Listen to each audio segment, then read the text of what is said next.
بسم الله الرحمن الرحيم. قبل أي كلام في الكورة، خالص العزاء لجماهير الكرة المصرية، أحد مشجعي الكرة المصرية والنادي الأهلي والمحبوب من جميع جماهير الكرة المصرية، أمح الدولي. ربنا يرحمه يا رب ويجعله من أهل الجنة، وينزل على أهله وأحبائه الصبر والسلوان. نتكلم معاكم بقى إن شاء الله النهاردة على، المفروض كنا معاكم من بعد مباراة العودة المفاجأة للأهلي وصن داونز، وخروج الأهلي المفاجئ لدى جماهيره وسط أكثر من 70 ألف مشجع في استاد القاهرة، وخروج النادي الأهلي المفاجئ في نصف النهائي أمام فريق صن داونز بعد التعادل الإيجابي 1-1. طبعا لسه حد الآن أفريقيا الهدف بيتحسم فيها بهدفين، طبعا بتذكر حضراتكم وأكيد كلكم عارفين. انتهت مباراة الذهاب في جنوب أفريقيا بالتعادل السلبي 0-0، ومباراة العودة انتهت بالتعادل الإيجابي 1-1. وفي حالة تساوي الأهداف يحسم الهدف بهدفين على أرض الفريق. فطبعا 1-1 يعني أكن صن داونز الهدف بتاعه بهدفين ويقدر يفوز ويصعد على حساب النادي الأهلي، وكان صعود مفاجئ وخسارة أيضا مفاجأة للنادي الأهلي وسط جمهوره. لكن من خلال التشكيل ومن خلال بداية المباراة، وأعتقد أن نسبة 80% من جمهور الأهلي يعني ما كانش راضي على الشكل، ان الاهلي بيلعب بالشكل ده على ارضه مدافع. هنتكلم برضو سريعا كده يعني باذن الله عن المباراه، ما عادش ليه لازمه بقى ان احنا نتكلم طبعا يعني تحليل او فني، لان انت كان معاك مدير فني مستر الكره. طبعا زي ما حضراتكم عارفين ان رحل. الاهلي جاب جهاز فني مؤقت جديد بقياده الكابتن عماد النحاس.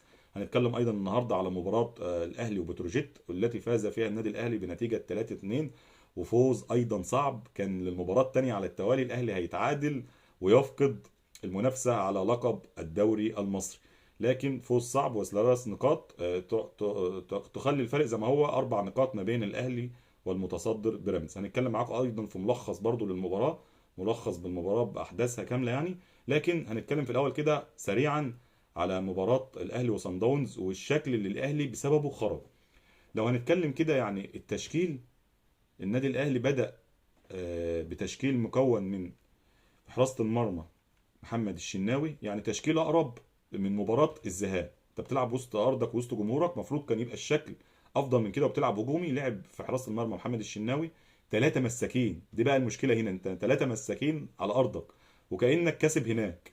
3 مساكين: رامي ربيعة، ياسر داري، 2 هافات العش وهاني، 3 نص ملعب: مروان، احمد رضا، امام طاهر، ورأس حربة وحيد جريتشار. يعني تشكيل كان قريب اصلا من مباراة الذهاب، او يعتبر نفس تشكيل مباراة الذهاب. يعني الشكل حتى لو هنشرحه مع حضراتكم كده برضو، انت التشكيل يعتبر اصلا مستر كولر لعب بطريقة 5-3-2، وكان تشكيل يعني انا شايفه من وجهة نظري لعامل اساسي اكتر من 70% او 80% بان انت تخسر مباراة زي دي. ده النهارده فريق سان داونز ما هوش فريق اقوى حاجة، فريق اصلا اتفاجئ ان انت بتدافع على ارضك وسط جمهورك. فكان الاهلي وارد ان هو لازم هيتعادل في اي وقت. الاهلي تقدم بهدف في اول ربع ساعه، هدف في توقيت مهم. لو كنت قدرت ان انت بقى تحافظ على الهدف بهدف تاني وتامن هدفك، لان نتيجه 1-0 دي، وحضراتكم لو تتذكروا اتكلمت وقلت مباراه 0-0 في الذهاب اكتر نتيجه انا ما بحبهاش، اكتر نتيجه صعبه مباراه ان انت تطلع في مباراه الذهاب 0-0. لحد الان حته ان الهدف بهدفين لسه في افريقيا متطبقه. فحته تعادل 0-0 دي، وانت تيجي تتعادل عندك في ارضك اي نتيجه ايجابيه، خلاص انت خرجت. وبالفعل ده اللي حصل مع النادي الاهلي. انت تعادلت 0-0 هناك وعملت مباراه كويسه جدا بشكل كويس، كنت تقدر ان انت تكسب هناك. يعني انا شايف ان الاهلي في مباراه الذهاب كان افضل من مباراه العوده. هتقول لي ازاي؟ اقول لك ازاي. الاهلي ضيع هناك، كان يقدر ان هو يعني جاب هدفين اتحسبوا اوفسايد، كور في العارضه. الاهلي كان افضل من صن داونز هناك. يعني صن داونز طلع يقول لك الحمد لله ان انا اتعادلت على الارض 0-0.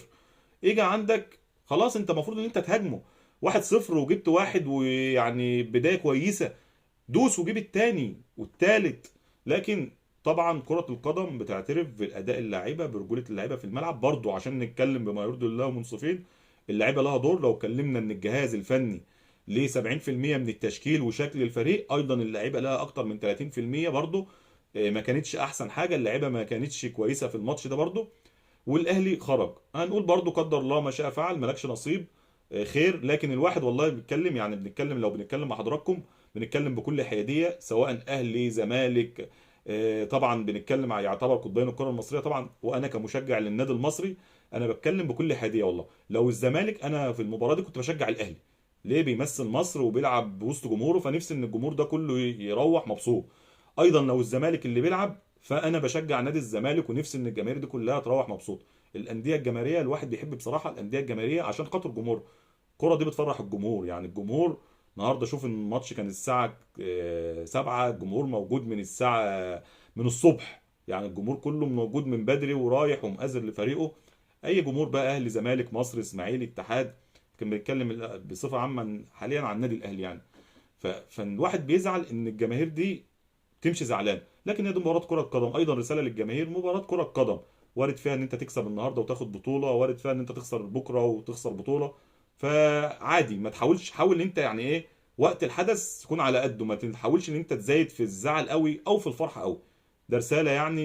يعني نتمنى ان الجماهير المصرية كلها عادي خير برضو، كسبت النهارده بطولة، خسرت بكرة بطولة، فكل شيء ما يبقاش بضغط على نفسك، لان انت في الاول وفي الاخر انت كجمهور انت اللي خسران، انت بتضغط على نفسك وانت اللي خسران في الاول وفي الاخر.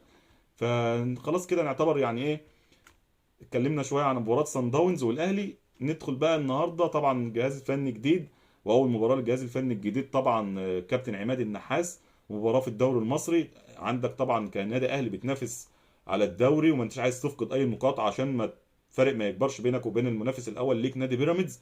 فالنهارده بيراميدز كسب، كان الفرق قبل المباراه النهارده 7 نقاط قبل ما انت تلعب مباراه الاهلي وبتروجيت، فكنت عايز تكسب عشان ترجع الفرق ل4 نقاط حتى الان. ان لو هنتكلم بقى على مباراه الاهلي وتروجيت، عاملين لحضراتكم كده ملخص زي ما عودنا حضراتكم كده معانا. بسم الله الرحمن الرحيم. طبعا الاهلي وبتروجيت ده ملخص للمباراه كده باحداثها.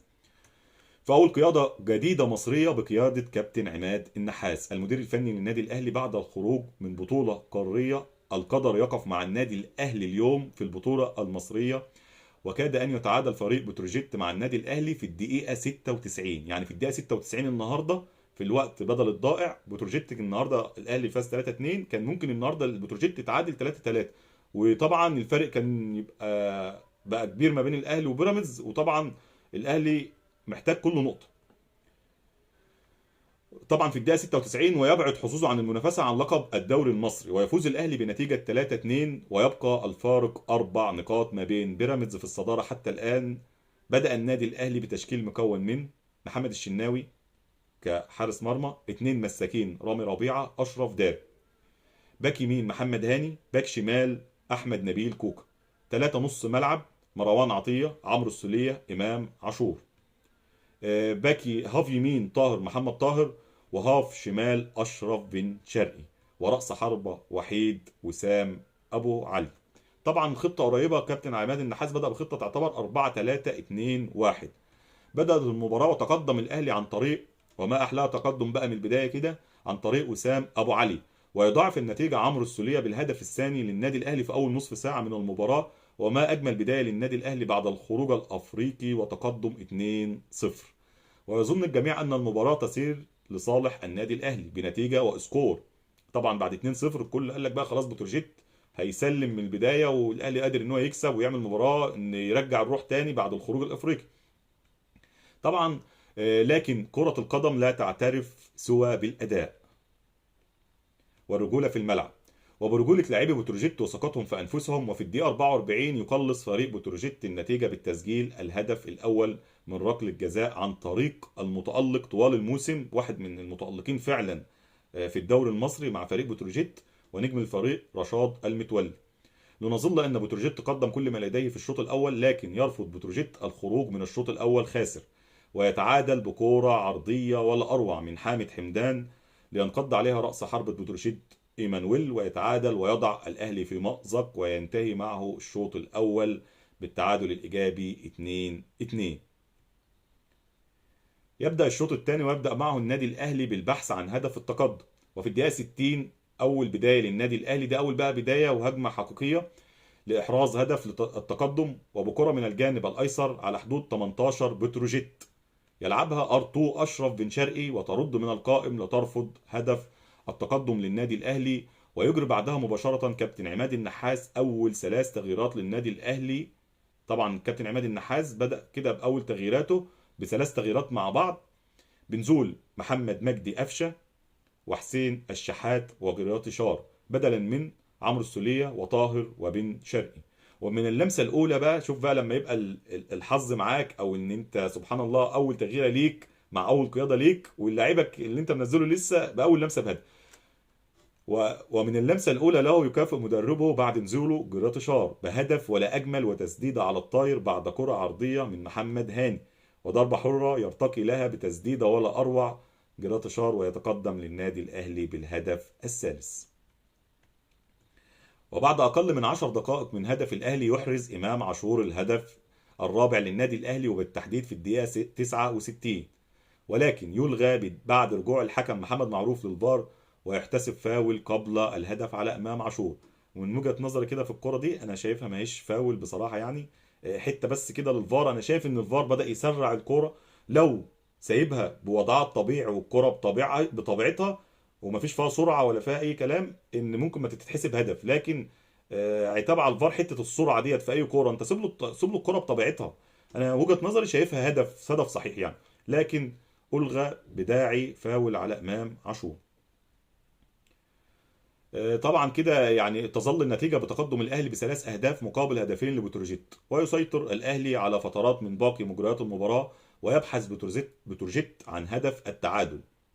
ويجري الكابتن عماد النحاس التغيير الرابع للنادي الأهلي في الدقيقة 89 بنزول أحمد رضا نصف ملعب بدلا من رأس حربة وسام أبو علي.